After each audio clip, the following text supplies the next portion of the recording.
Well, the Finance Minister is currently in a meeting with the President. Nirmala Sitharaman has chosen to make a statement as she posed with the very Indian Bahikata or the Book of Accounts instead of a briefcase as preferred by previous Finance Ministers. Nirmala Sitharaman met former Finance Minister Arun Jaitley on the eve of her maiden budget speech. Sources also indicate that the Modi 2.0 first budget is likely to focus on infrastructure and job creation.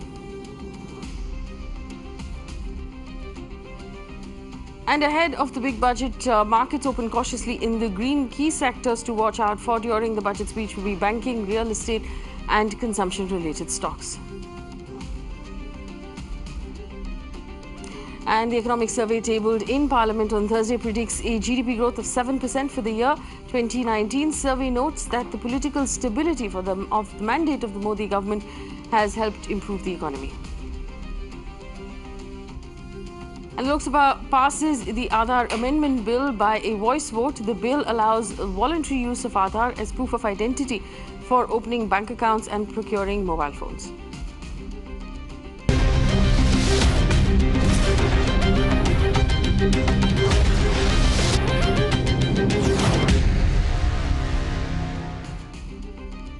Well, it's just a few minutes away now for India's first woman Finance Minister, Nirmala Sitharaman, to present her first budget in the Parliament, while the Prime Minister Narendra Modi has set a target of making India a $5 trillion economy by 2024. The government's focus right now will be generating more employment opportunities, tackling the water crisis and infrastructure development. It will also be a sort of moment of the glass ceiling cracking for women across the country. It is going to be perhaps also in recent history a special moment to hear a woman's voice ring out across the Parliament floor in Lok Sabha as she reads out that budget speech, something that has traditionally only been done by men in this country. So it's going to be special. We're going to look out for that now. The symbolism aside and the pride that comes for feminists in India and for women in India, the other big thing to watch out for is how Ms. Sitharaman is going to balance the books. Remember, it is about how much money you have and how much money you spend. That's fundamentally how accounts are done. So right now, India has a challenge of how much money we have in terms of tax collections. And so we have a challenge of how much money we can spend. And remember, there are sectors right now that desperately need the money. Healthcare, for example, needs the money. Education, defense, these are sectors that need larger spending. But where is that money going to come from? The agriculture sector, the job sector that will need revival, which means government will need to spend money. Where is that money going to come from? That's the big challenge for the Finance Minister, Ms. Sitharaman, as she finishes this meeting with the Rashtrapati and then heads to Parliament to present that big budget. In the studio with me, Vivek Kaul, senior journalist. Somil Shah is a senior partner at Dhruva Advisors. Himanshu Parekh, partner and head corporate and corporate tax at KPMG. We also have Sundeep Agarwal. He is a partner personal tax at PwC. He will join us shortly. Raman Malik for the BJP and Vinay Tiwari, our consulting editor. Gentlemen, good morning and thank you for joining us. It's going to be very, very interesting, to actually take a look at how this whole thing is balanced, altogether. The money coming in, and you were talking about this, Vivek, before we went into break, about the fact that our tax collection has not been great. I mean, the projections we made were extremely optimistic. And as I said, if you look at the top 5 taxes, which are corporate tax, income tax, corporation tax, income tax, central GST, your union excise duty and customs duty, we had expected to earn around 21.2 lakh crores and we ended up with 19.3 lakh crores. Yes. So which is almost 9% lower. Now, despite that, we managed to meet the fiscal deficit, and that was primarily because, money that was due to the Food Corporation of India was not paid. So, and if you look at the numbers, the money that is due to the Food Corporation of India as of March 31st is close to 1.6 lakh crore. Yes. Which is a huge number. So that is essentially, an accounting shenanigan which has been going on for, at least the last 10 years. And now the number is ballooned to a very, very high level. So Well, there is enough talk about whether or not there will be some sort of tax cut, and that's normally what people look forward to. That tax kaise kam karenge? Will they increase the slabs? Will they increase the basic exemption? Is there room for that? Do you believe, Sandeep, that there's room for it? Yeah, so there is a big hope, I would say, because if you remember the interim budget in February 2019, there was very much on the agenda, but they didn't do much on the tax cuts as well as tax slabs, and people are waiting for it. So I am very hopeful that there will be some rejig on the tax rates and tax slabs, and that will take more take-home pay for the individuals, so that our consumption economy can be increased. And anyway, there is a GST. So overall tax collection would not be impacted if you give more take-home salary pay to the individuals, so that our consumption economy can be increased. Yeah. So, do you see that? Do you see room there at all? So, first of all, this is the second budget for this financial year. People have already planned for their taxes. They've already paid June 15 advance tax based on the rates that are already there. If you also compare the last 10 years of tax rates, the peak has been 30%. Of course, the education cess and the surcharge have increased. The only reduction is 10% has gone down to 5% in the first tax slab. Other than that, it's been constant. So, although the direction set by the former finance minister is to reduce the corporate tax rate, but I see little room to for a reduction in the taxes. Right. Let me just quickly bring one more point. Yes. See, what happens is, over the years, as due to the impact of inflation, so theoretically the tax slabs need to, the minimum tax slab at least needs to keep going up, which hasn't happened for a while at least. So. Yeah. In fact, that's the Finance Minister, Ms. Sitharaman, has arrived at Parliament. That's a live visual coming in. She's going to turn around and walk in shortly, which means that we can expect that speech. No, that's Ministry of Finance. I beg your pardon. This is an old visual, so. Right. I understand now. I'm being told that she has arrived at Parliament, although this particular visual is of the Ministry of Finance. I apologize to my viewers. Mr. Malik is with us from the BJP. Mr. Malik, we're getting some information coming in that there's going to be some big announcements in this budget. In fact, that this is going to be a budget of Kranti. What have you got so far? What can you tell us about the instructions?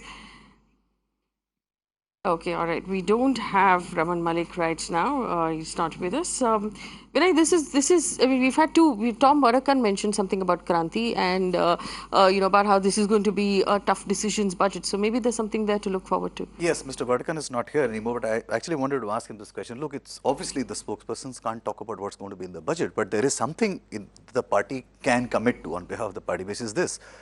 2 or 3 of the biggest things that this government required over the last 5 years has not happened, principally because of opposition from its own extended Sangh Parivar. For instance, labor reforms, disinvestment, all of them have had opposition from within the extended BJP family, whether it is the RSS, whether it's the the Swadeshi Jagran Manch, or whether it's the Bharati Mazdoor Sangh.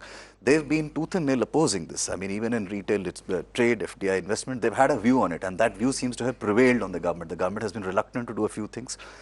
Now that the next 5-year term is beginning, the second 5-year term is beginning, will the party and its larger umbrella organizations support the government in labor reforms, support the government in disinvestments, and support the government in other tough decisions that perhaps are required to make a structural shift in the economy? I think that's a big question for the BJP to answer over and above what will be specifically in terms of the accounting practices that they will bring in.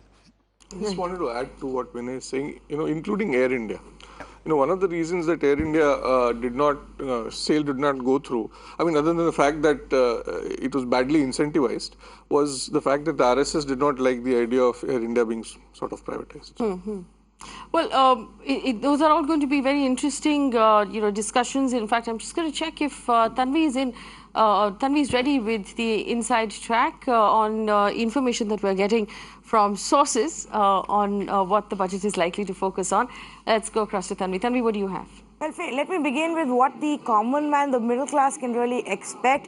And this is what the sources are indicating to us, that there is a possibility that the basic tax exemption limit will be hiked to 3 lakh rupees. So that's the first thing I wanted to highlight here, that the tax exemption limit will be hiked, is likely to be hiked to 3 lakh rupees. In terms of focus of the budget, it is likely to focus on boosting the rural economy, on giving more money in the hands of people in the rural economy to boost the consumption in the rural economy. Apart from that, infrastructure and real estate could see a lot of announcements coming in. We're given to understand that, if you remember, there was a 100 lakh crore infra outlay that was mentioned in the interim budget. It is expected that there will be a more detailed roadmap that will be laid out for that infra outlay. In terms of other important things, even for the corporate sector, we're given to understand that the corporate tax may be reduced to boost the investment. So we've been having a lot of conversations about why private investment is not picking up, and that's been the biggest challenge for the Modi government in its first tenure, in the first 5 years. So maybe they will look at, giving some kind of relief as far as the corporate tax is concerned. And yes, where will the money come from? The government is expected to look and set up a higher divestment target. So there could be more clarity on government-owned companies where they will sell more stake and raise more money. As you know, that for the year gone by, they have met their divestment target of 80,000 crore. So that could be further increase. So in the key headlines that we're getting right now as an inside track, there could be something for the Aam Aadmi, there could be something for the corporate sector and for the rural economy. Faye? Very interesting there. Something for the corporate sector, something for the rural economy. Tanvi bringing us what we're calling the inside track. So key decisions to boost the real estate sector, to focus on rural economy, boost consumption. State-run companies may be sold, new policy initiatives to boost growth, roadmap for 100 lakh crore investment in infrastructure, investment-linked incentives for electric cars. Corporate tax may be reduced to boost investment, and basic tax exemption may be raised to 3 lakh. Water cess imposition also considered, and of course unshackling of the MSMEs also looked at. Vivek, anything there that surprises you, or that you're happy to hear? No, I mean, that's par for the course. And I mean, as I said, last night on the show, the things that we need to do are all well known. There are reports and more reports on, on those things, and it's just that someone just needs to start implementing them instead of coming up with yet another roadmap or constituting yet another committee. So in fact, we that's the other question we must focus on. Himanshu Parekh is here with us today. There is some talk about the fact that they'll be re-looking at corporate tax. What are the expectations right now? So what had happened is, in the year 2015, when the erstwhile Finance Minister, Mr. Arun Jaitley, made the budget speech, made a commitment to bring down the corporate tax rate from 30% to 25% over a period of 4 years for all companies. Yes. And at the same time, phase out all the exemptions and incentives available to companies. Now, if you look at the last 4 years, most of the exemptions and incentives have already been phased out. And to give credit to the FM, the corporate tax rate for companies whose turnover does not exceed 250 crore rupees has also been brought down to 25%. Now it's the last leg which remains, which is where we need to bring down the corporate tax rate for all companies, irrespective of their turnover, from 30 to 25%. And that's a big expectation from this budget. And what's the back of the envelope calculation of how much that will cost the exchequer if it is done? Well, it may cost a significant amount to the exchequer, but there's an expectation that there will be greater compliances by various taxpayers, and that will sort of balance the equation in that sense.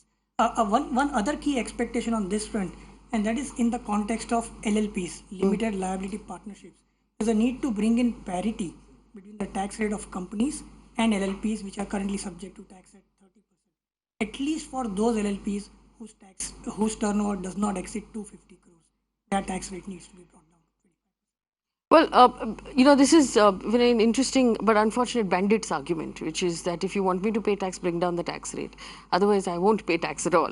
And so here you have, the idea that in order to comply, in order for higher compliance, that you'll have to bring down the tax on corporate India. And for the largest companies of corporate India at a point when we just discussed how maybe the government can't afford to do so. Just as a sidelight to what Himanshu just said, the current amount outstanding tax payment that is locked up in litigation is almost equivalent to the fiscal deficit that we currently have. There are 3.5 crore cases that are on. The governments have been asking and talking about judicial reforms for a very long time, where you need judges. Maybe you need a separate arbitration center, councils or whatever to fix that. But even if you unlock half of that disputed claim, you will reduce your fiscal deficit by half of it. And that's part of the problem. That what he's saying is part of the problem, that you have so much of litigation happening over tax claims and non-compliances and people disputing every assessment that is being made, that it is just creating a monumental problem with no solution in sight. Vivek? No, so see, here's the thing. I believe in lower taxes. I mean, irrespective of corporate or personal. So in 1970-71, the marginal rate of tax was 97.75%. Okay. Yes. Now the entire problem of black money in the country is because of the tax policies we've had over the years. So it's to me it's a no-brainer that the lower the rate of the highest rate of tax, the more people are going to comply. I mean, Yes. that is for sure. So, which do you think, and this is a question to all of you, which do you think is more likely to happen, a cut in corporate tax or a cut in personal tax? You might have an increase in the basic exemption from 2,50,000 to 3 lakh. Yes. But if you also see the personal tax, if a person is earning 10 lakhs of rupees, for example, what is the average tax that he's paying? What is the effective tax rate on him? It's 10%. Yes. He's not going to pay more than 1,12,500. That's the maximum. If you count all the exemptions or the deductions that he'll get in PPF or in ATC, etc., it's going to be less than 10% also. Yes. So where is the high tax rate out here? I'd just like to add one point. The entire philosophy behind reducing the corporate tax rate, that was coupled with phasing out of exemptions and deductions available to corporates. Yes. Right? So at that point in time, the FM had made a statement that the effective tax rate of all the companies in India currently is about 23% with all the exemptions. With all the exemptions taken do into away with consideration. exemptions, deductions, reduce complexities in law, and just bring down the tax rate. Right. So this actually competitive goes into this simplifying the tax process, which was also being done. It goes back to the direct tax code of 2009, where they tried to and then they went back. Yeah, the whole point of the direct tax code was also to do the same thing, to remove all the complex, exemptions and just have one flat low tax that's easy to manage, that individuals can just pay without too much pain. Right now, the complexity of our tax system actually allows for a lot of what Vinay was saying. Yeah, I mean, look, I think from the interim budget, if that was an indicator, I don't see many changes, frankly, from that position to now in terms of given exemptions. But what I do expect, and that's the glass half empty story that I see, there's a lot of talk already, I don't know how far it is true or not, about new taxations like inheritance tax, for instance. There's a lot of talk about inheritance tax being brought back. It was removed almost 35, 40 years ago, and there's some talk about that being brought back. Now, that is a new kind of tax, and it just adds a new dimension of revenue resource generation. You may well see a couple of other new ways of raising money as well. I think the widening of tax base or including more people in it is also another issue that they may look at, because I don't see them dramatically altering even, I mean, at least in the personal taxation front, more than what it is currently.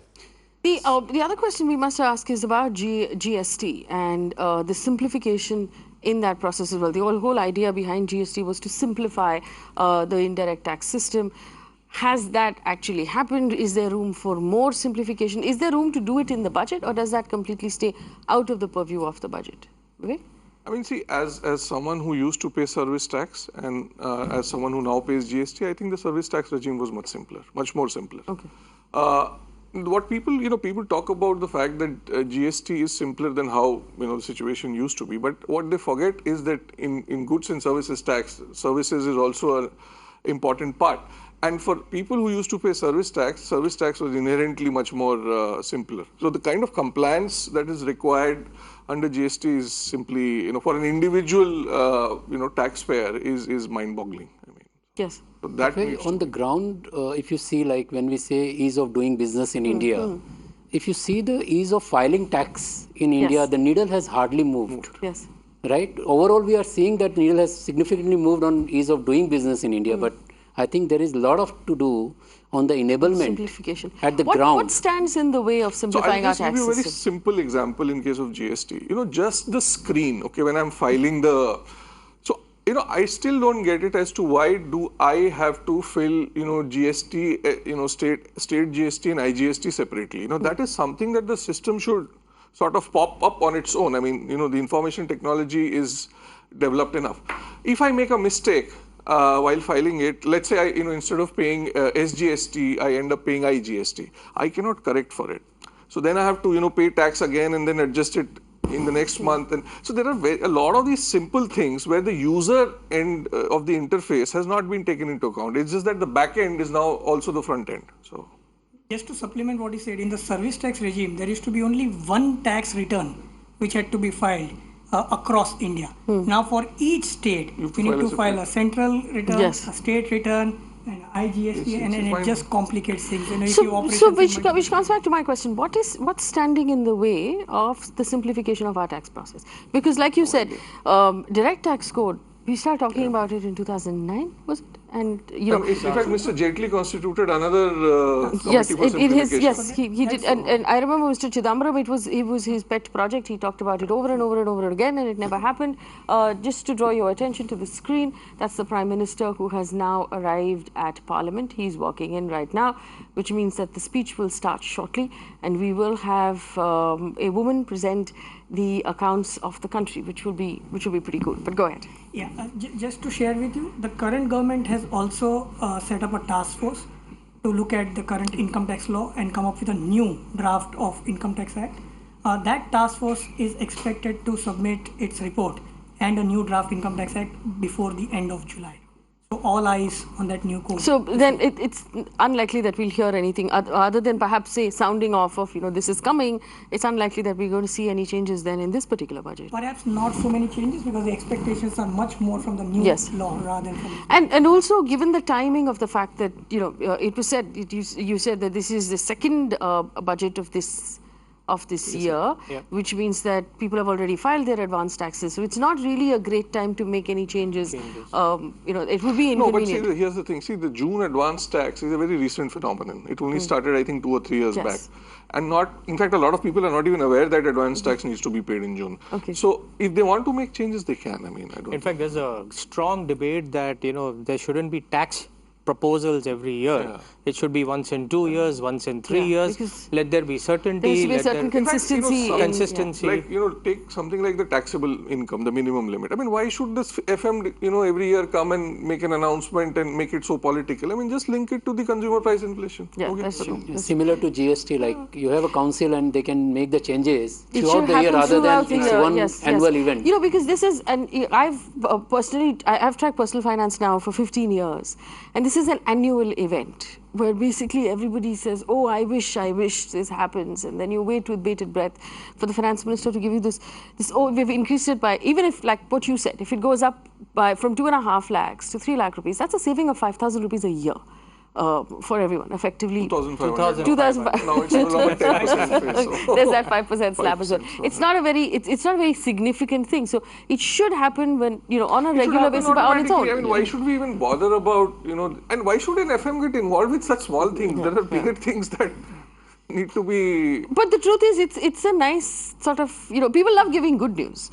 No, so that is doable even with it being linked to the consumer price inflation. It should be, she should be able to do it automatically. She should be able to do it any time of the year. Decision. But actually, that also brings me to, and one of the people that our reporters were speaking to about housing said that the housing deduction compared to the prices and the home loans that we take is ridiculous. The fact that you can only deduct.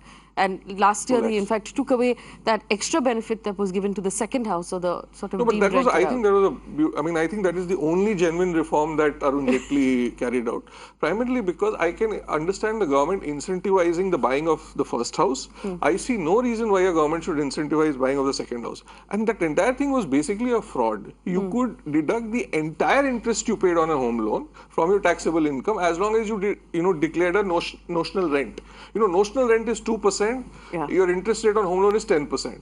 So you basically, and that was, that it was a deduction which was made, to basically ensure that the rich in the country pay no tax. So I think there was one genuine reform that Yeah, Arun Jaitley carried but out. still, it doesn't justify the 2 lakh limit. No, that's a different thing. I agree. I agree. So I agree if with somebody's borrowed money to buy a house, whether it's in agree. Mumbai or whether it's in Jalandhar, the interest on Has to that be- loan has to be allowed as an expense. And if you All see of it, that, are you saying all the interest on the loan should be allowed as an expense? No, I mean, again, it has Because to be... technically it's my first home, I'm living in it, so it's not a... Not all, but at least see again. As I said, it has to be linked to the rate of inflation at some point of time. This 2 lakh, 1 lakh 50 was for a long time. Yes. Then it became 2 lakhs. Now it's been 2 lakhs for a while. So there has to be a method in place to sort of. So let me ask you this. Now there has been Tanvi on the Insider Track told us that reviving the real estate sector is something that the government is likely to look at in this budget. That would obviously, again, if we go through the theme of a home for every Indian and young Indians being incentivized, would there be a possibility of a tax incentive for the first home, for your first home as a unit, because it would encourage people to go out, and you're also looking at a certain bracket of homes. Does that make sense? Is that something? I mean, it makes sense, but again, at the end of the day, the crisis in real estate is not because this deduction is not there. The crisis is because the prices are too high. I mean. No, but from the individual perspective, if you see in the last interim budget, they have allowed one more house to be as a self-occupied house without notional rent. But the deduction of this 2 lakh remains same, even for 2 houses. So I think there they have to do certainly something. And if you see the cost inflation index has been increased in 5 years, almost double. But your 2 lakh is 2 lakh. Is 2 lakh. So that's the whole thing. So there's also another point. They have rebased the cost of acquisition for up to 2001, starting from 2001. So if you have a very old house, 1980, it used to be 81. It used to be 81, which has been rebased to 2001. Now, if I've bought a house in 1990 and my actual cost is higher than the reckoner value of 2001, or the index cost until 2001 is higher than the fair value of 2001, I lose that. Yes. So there is also scope for rebasing it to a higher of cost of acquisition index cost up to 2001 or fair value as on 2001. So these are some of the things that will go a long way in in giving that benefit to the housing sector. Capital gains tax on stocks. yeah. I think people should pay tax on it. I mean, my views are very clear. You cannot have, I mean, I'm for a simple. It's a good thing you're sitting in this studio and not the ET Now studio. Right? No, I would have said the same thing there also. And in fact, this makes me very unpopular on the social media because, see, here's the thing. We need to simplify our capital gains regime. I still, after all these years of tracking personal finance, it takes me at least 10 minutes to go back and figure out, अच्छा, gold में, ऐसा होता है, real estate में ऐसा होता है, stocks में ऐसा होता है, mutual funds. I mean, why? Yeah. Why can't we have all you're doing is essentially giving jobs to chartered accountants. None of them are complaining. No, I understand. No, but my point here is, why can't you have a simple capital gains regime wherein, Yes. I mean, I find it very, very... So the point was the government at that point wanted to encourage people to come out of fixed deposits and into the stock market where mutual funds or stocks altogether. That logic doesn't work anymore because, the idea was to encourage people to buy IPOs so that people can get capital to carry out businesses. Now, most IPOs are not, capital raising exercises. They are largely exiting exercises wherein the investors who have already invested in that company essentially sell out. So you have to, look at, things change over a period of time. So just to add, last year the government brought in this amendment by levying 10% tax on long-term capital gains for individuals earning, having gains exceeding 1 lakh rupees. I think people have taken that within a stride. Yes. That's not had any adverse impact whatsoever on the index, on the stock exchange. People have taken that within a stride. And in fact, contributions, to have increased. Exactly. So, yes. The other thing which needs to be addressed is the rate of tax on long-term capital gains on sale of unlisted shares. Today, if a resident sells the shares, there's a 20% tax. Yes. But a non-resident, when he sells the shares, there's a 10% tax. So there's a need to bring in parity between the two. That's the greater need of that. So I have a different view on capital gains. Capital gains is basically your investment out of post-tax money. You already paid tax, and then you're investing in stock market, or you're investing on real estate, you're investing or buying gold. Second, the basis of introduction of STT, security transaction tax, was to eliminate capital gains. Now you have a situation where it is 10% has been introduced on long term and you have STT. Third point that was made is that it has to incentivize long term investment. So maybe there is a scope to exempt long term, which is more than 3 years. Yes. So I mean, what I'm okay. I mean, and just to take his point forward, that again, even FD investment comes after tax has been paid, but FD interest is taxable on the margin. Whereas if I invest in a debt mutual fund and I invest for more than 3 years, I get indexation. I mean, why? I mean, there has to be parity either ways. So. And that has been a complaint of the banking industry, that FD contributions, have a tough time competing against I mean, most debt people mutual actually funds. invest in FDs. I mean, if you look at it, the common man in India does not invest in the stock market or debt mutual fund, even though investments have increased over the years. Well, the bulk is still to be in the fair, FDs. my counter argument to that is just this one thing, that debt mutual funds still carry a certain element of risk, as we have seen in the last 6 months, and a lot of which people didn't FDs don't understand. have. Now, in fact, after the DHFL crisis, people suddenly understood that debt also carries risk like equity And does. every couple of years, we have an incident that reminds debt fund holders that it's not exactly a whether fixed it's deposit. worthwhile taking that risk or to not, earn 2% 10% or or 1% more than the FD rate. Yeah. But that's fundamentally how investment works, right? You take on an extra risk in order for that extra return. Then you have equity. Then you have equity. Then you have equity. That's an even greater risk. My point is not that way. My point is that why should the government incentivize extra risk? Especially if you look at the fact that, I mean, why should the government do that? No, it's an individual choice. If you want to take extra risk, go take that. Why should there be a tax exemption for that? Okay, so you don't believe that retail investors in mutual funds holding for maybe 3 years should receive a tax benefit? No, all I'm saying is that then there has to be some parity for the FD For the investor as FD well. investor as well. You cannot, And also, you're being very quiet. No, so I second what he said, that if we have STT already, and that was the whole genesis of STT, I don't think that we should have another tax like on LTCG. So that has to be removed, and that will encourage, I think, our mid-level income earner to invest more in the mutual fund. At one side, we want them that apart from provident fund only or FD or PPF, people should get exposed to the market. And this is the real incentive. In the past, I remember when I was college student, I used to invest in the mutual fund or equity because it is a tax free. So I think that encourages people to invest in the mutual fund. I'll just take his Same here. points I mean, forward. that is true.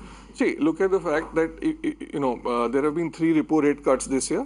Despite that, interest rates have not fallen. No, interest rates have not fallen because if you look at the credit to deposit ratio, it is close to 77%. So after you remove 19% SLR and 4% CRR, banks are essentially lending out every rupee of deposit that they have. So now, in order to encourage people to sort of save, in fixed deposits, I mean, you can give them a tax exemption there as well. Yes. So there is a tax exemption as far as interest is concerned, but it's it's a small amount. Yes. It's a small amount, 10,000 and 50,000 for senior citizens. Yes. In fact, that's not I the just want interest. to make one point coming out of this discussion. As someone who's tracked finance and personal finance and taxation very closely, it's normally considered, chartered accountancy per se is normally considered a man's job. Finance is normally considered a man's job, which is why very clear if you look at the panel. It's a panel. So. which is why what's happening today is so important. Could you give me that visual of Ms. Sitharaman going into Parliament? This is what's going to happen today, and this is why it is important. There are young girls across the country today who will see a woman and hear a woman read out a budget speech in front of Parliament under the glare and the watchful eye of the entire country. That visual, that sound, that that social media clip that they will watch will settle somewhere in the backs of their heads, where they will realize that here is another job that we can have. Here is another thing that young girls can inspire and aspire to do. Here is one more glass ceiling that has now been cracked, which will prove that women can handle finance, that women can plan the accounts of an entire country, which means that they can plan the accounts of an entire organization, that they can plan the accounts of a household, that they can plan the accounts of their own salaries. This is the point that is being made today, and this is why this is so important. This is no longer the bastion of black suits, of chartered accountants who are only men, of only men who handle finances in offices, in organizations, at homes, and in governments. This is an important, important day for the women of this country. This is an important, important step, that one step, that giant leap that Nirmala Sitharaman is right now taking for all of us. We also have Raman Malik, who's joined us now from the BJP. I just want to bring him in. Mr. Malik, obviously, going by the conversation we were having, it's interesting that the government has the opportunity here perhaps to bring down taxes. Is that something that the government is looking at doing, or is this a hard reform and a big changes sort of budget? I think the interim budget which was presented was quite explicit in its direction that it wanted to give the nation through the budget, and as the then Honorable Finance Minister Arunji had very categorically said that we cannot hold the nation because of a poll that they should not know what direction does their financial planning has to go. So looking into that, I think it would be more or less on that direction only. But yes, I also do believe that this would be more about increasing the capabilities and abilities to purchase, to invest of Bharat. And when I say Bharat, it is the one which lives in the villages, in the far-flung areas of the nation. And there would be, as per my understanding, it will have more incentives and schemes for the rural population, which would in fact kickstart the economy in a better way because of the rural growth coming in. So that is one. Secondly, I strongly do believe that though whatever has to be presented is best known to the finance minister and her team, but as a person, as a political activist and otherwise also looking into various things into the nation, I would definitely look into 2-3 things. One is more about labor reforms. Second, there has to be a systematic turbo boost to the real estate sector, which would definitely give a high growth which is required to attain that 5 trillion economy mark. Also, I do believe that, as you were discussing some time back about the STT and the long-term capital gain and all those issues, I strongly do believe that long-term capital gain should be rationalized to the extent that it should be uniform in nature. Investment could be in any form, whether it is real estate, whether it is shares and other things, but it has to be uniform. Probably I would try and see that if I have some say, I would rather want to revisit the term of long term, and long term should not be 3 years. Long term should be at least 4 to 5 years, because then only the actual growth and actual returns from the high net worth assets come into the effective system. So probably yes, those few things I would like to see. Absolutely, Mr. Malik. The whole idea of long-term encouraging investments to stay invested for a long period of time, which allows really for it to be pushed into long-term projects in infrastructure. In fact, Avni Raja also spoke with the co-founder of iSpirit, Sharad Sharma. She'll take us through that, because at the end of the day, there's also the entire entrepreneurship sector to consider. There was the angel tax controversy. We'll talk a little bit about that as well. But first, Avni will take us through her conversation. Avni? Content. Right. Well, I did speak to Sharad Sharma, CEO of iSpirits, to talk about the entire startup sector and what they really want from this time's budget. Because remember, the Startup India initiative has been a big focus point of the government as well. But the question is, has all the talk around Startup India really translated into policy action for the sector and in an attempt to actually incentivize entrepreneurship? So the first thing that I asked Sharad Sharma was, what is his expectations and the expectations of the industry from this time's budget? Listen in. As you know, startups need capital, risk capital, and this is either angel capital or VC capital or private equity capital. And frankly, almost all this capital comes from outside. So in the last 10 years, about $38 billion has come. 34 of that $38 billion is foreign capital. So that foreign capital doesn't really understand the Indian Bharat problems in a very big way. So they're very happy serving, startups that serve the 30 million families in India, but they're not so comfortable serving the next 270 million families. So for that, you need Indian rupee capital formation. So that is going to be watched for, that is things like fund of funds is very important in that area. So whether you will see an announcement related to that will be, and things like that, people will be watching for. Today, there are many reasons why rupee capital doesn't go into startups, and taxation is one of those reasons. And there is hope that many of those issues will get addressed, and over time we will start on a journey where a significant proportion of the startup funding will be rupee capital. Well, the other big issue was that of angel tax, where there has been some movement. It has been one of the biggest pain points for the sector, that there has been some movement from the government to ease that entire issue. But the other question was, what are the other issues really that are plaguing the startup industry? So angel tax is one of the 34 issues in stay in India checklist today, right? So what had happened, there's been a collective effort with the government. We're saying that why do Indian startups domicile outside? As you know, Flipkart is not really an Indian company. It was a Singapore-based company, right? And that's not just true for Flipkart. It's almost true for all the startups that have been successful, right? So why do they do that? They do that because there are irritants. There are policies, that force the startups to go to jurisdictions like Singapore or the US, right?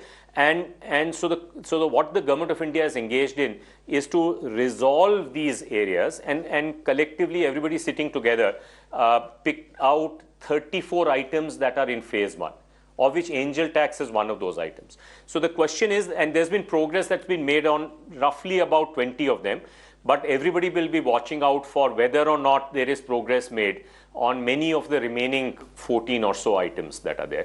And from a slightly more broader perspective, there has been a lot of focus on the Startup India initiative from the government's point of view. But has all that talk really translated enough, in your opinion, from a policy perspective? So really the government has, 3 things to do. One is they should get out of the way. They should make it easy for startups because, they can't afford an army of lawyers, of chartered accountants. If it's very difficult to comply with regulations, then who gets hurt the most? It's the small startups that get hurt the most, right? So clearly more progress needs to be made. That's number one. Second is that the government can be an enabler. Now, there are 2 types of enablement that the government needs to do. One is to provide risk capital. And historically, even in the US or whether it was Israel, the formation of the risk capital, the government has a very big role to play. And, the government has accepted this in principle, and therefore fund of funds is there. There is the Electronic Development Fund. There is the India Aspiration Fund. But these have languished, they haven't deployed money aggressively in the market. And there has to be more activity that needs to happen on that front, right? So that's an important enabling role that a government has to play, so that the rupee capital formation takes place in India. Well, Faye, with that, it's back to you. That's as far as the startup industry is concerned, there is definitely bound to be some announcement to, in fact, incentivize startups and to boost the startup industry as well. All right, Avni, thank you for that update. And we were just going to talk about that. The whole angel tax, basically there is a complication of when someone invests in my company as a startup or an entrepreneur, a lot of times there is a tax demanded on that investment, which is an investment. So it's not an income. And that needs to be cleared up as well. Absolutely.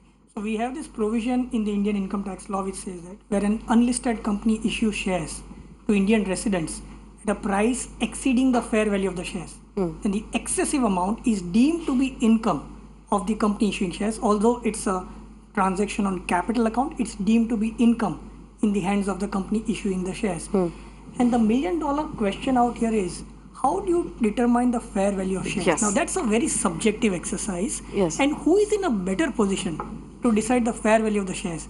Is it the investor who's investing in the company? Or is it going to be a tax officer who knows nothing about that company to determine what the fair value of the shares is? As we all know, beauty lies in the eyes of the beholder, right? And if that beholder is a tax official. Take the case of Uber, right? Yes. Now, Uber has been incurring quarterly losses of $1 billion. And today it came out with an IPO at $62 billion.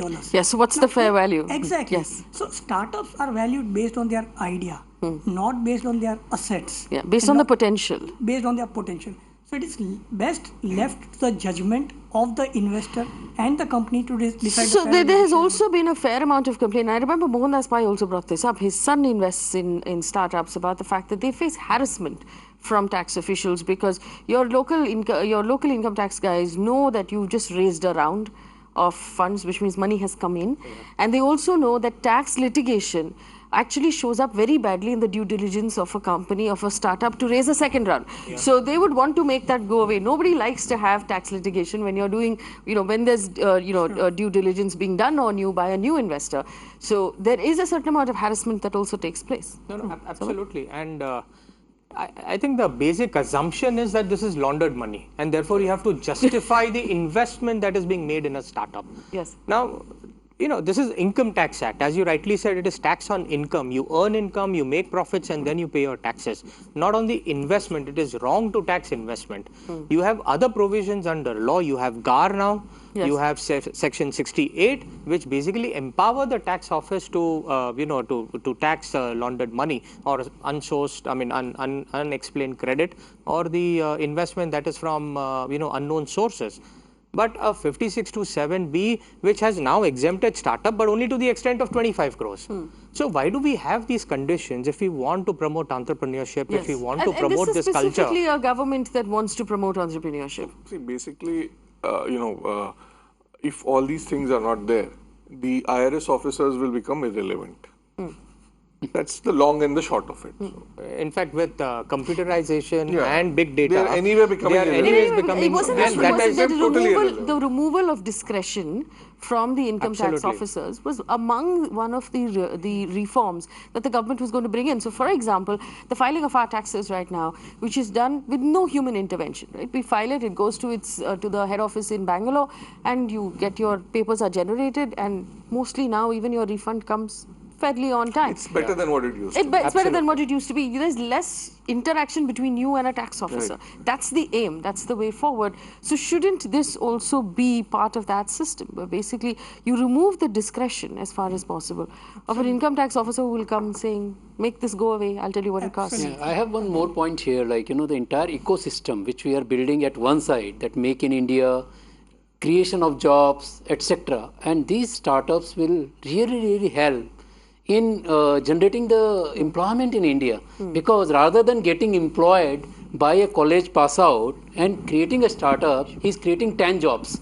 So I think government has to see the larger picture rather than just collecting tax from different sources. Yes. In fact, there's a really interesting visual that has just come in that I want to share with our viewers. Nirmala Sitharaman's parents have just walked into Parliament. There they are, to listen to her present that speech. It's very interesting. It's a very touching visual as well. So both of her parents are there. They've come to Parliament. Savitri and Narayan Sitharaman, they're going to Parliament, and they will listen to their daughter present the budget speech. It's a moment of pride for both of them. Ms. Sitharaman was born in Madurai in Tamil Nadu. She has a master's degree in economics from JNU in Delhi. She apparently met her husband on campus. They're both from JNU, and they moved to London, where she worked as a salesperson in a home decor store at Regent Street. And today she's the finance minister of the world's largest democracy, and her parents must be extremely proud. Very, very proud. That would be an extremely proud moment for them, that visual just coming in. We're going to take a quick break of about 2 minutes, but on the other side, we're expecting at about 11 o'clock that the finance minister will begin reading the budget speech. Don't go anywhere.